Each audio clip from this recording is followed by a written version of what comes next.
Hey everyone, what's going on? It's Brad here, and today I am playing some Space Engineers. And before I get into this episode, I want to say a few things about Space Engineers itself. And you guys have probably been wondering why there hasn't been that many Space Engineers videos lately. And there's been quite a few reasons for that. One of the ones is that there isn't that much in the game right now, in terms of the fact that I'm kind of running out of ideas and stuff. So I'm waiting for updates, and then when they bring out updates, then I'll play the game a bit more.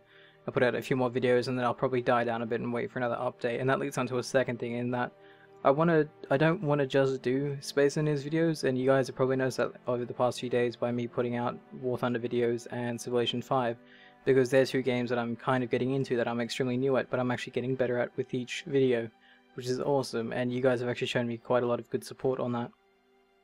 But I just thought I'd let you guys know why there's been a lack of Space Engineers videos, and one, lack of content and lack of ideas. That also kind of leads on to me having been sick a bit lately, because I have had a massive headache for a few days now, and no matter what tablets I take, it won't go away. But it's kind of died down enough now that I can actually make videos, and the reason why the headache was affecting me is because I can't really think, and I can't think up ideas when I have a headache. So I got back into Space Engineers about an hour or so ago, and I started building something I thought you guys might want to see. And that is for, I guess, a sort of like a roleplay sort of server, I guess, and that is this ship here. Now, this ship is more of a long-distance transportation ship, I guess. It's a long-distance cruiser where it can support up to a whole civilization, basically, in this one ship as it goes between planets, and if it takes a long time, the ship has cryopods and everything. So I wanted to incorporate the motors in some way, in some interesting fashion, where I have like these rotating discs. This isn't final, this is just what I kind of put here just to show you guys what I'm talking about. Well, the ship itself is pretty standard. I did do this front on another one of my ships, and I find that because it's small, it's effective, it gives every direction, and it doesn't use up all too much energy. And we have the cockpit in here just so I can move around and show you just certain things. So let's go into the back here, which is the only entrance in the ship right now.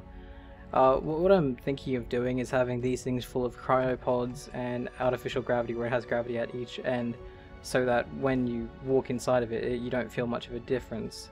But right now there's only one gravity in here, and I'll just start at the front of the ship for you guys. This video won't be all too long, just because I'm simply showing you guys the ship, and I want to tell you guys why there hasn't been much space in this lately. So at the front of the ship, you're going to see a lot of these rooms, and these are, well, these used to be ladders, but I'm now calling them cryo chambers because that's what they kind of look like. So the engineers would get in here, and say you're on like a roleplay, so we're just playing around. You guys would get inside the cryo chambers, and you'd sleep until you get to your destination or your planet. And there's a lot of these rooms here, as you guys can see. There's 4 chambers per room, and each side has the exact same, as you guys can see here. So basically, this vessel is just to transport people to other planets and destinations. Now, if we wait till this comes across, I like this thing about the motors, and that is the blocks can come extremely close to touching. So basically, you don't have to worry about falling, you just gotta step on. And that's basically how this works. Now, there isn't any gravity in here, apart from the fact that it's going to pull me down to the bottom. But I am going to try and even that out by having its own gravity generators on each end. So no matter how you walk onto it, you'll be the right way up regardless. But now it's just going to turn me around till we get back to the other side. So I thought this would be an interesting thing to have more cryo chambers in it, and maybe a sort of cafeteria or some sort of room like that. I'm still yet to figure out how to expand the ship. The ship is probably going to be one of my biggest ships when it's actually finished. Maybe not as big as Poseidon, but it will be extremely big. So lengthwise, it probably would go all the way out to about, I don't know, maybe to about here, depending on how much stuff I want to have. I want to have more of those rotating parts, maybe a huge disc, like a rotating disc. I think that would be really cool to have inside this ship. But anyways, I'm going to end the short video here. Thank you guys for watching, and like I said, I'm sorry about the lack of space on these videos lately. I'll try and get more out. I know there's an update probably coming out in a day or two's time, and I think I know what's in that update, but I'm not going to say anything now, because I'll leave that till the update video anyway. I will say that there is new blog types. Don't ask where I got that information. I'll see you guys next time. Thank you for watching. See you guys later.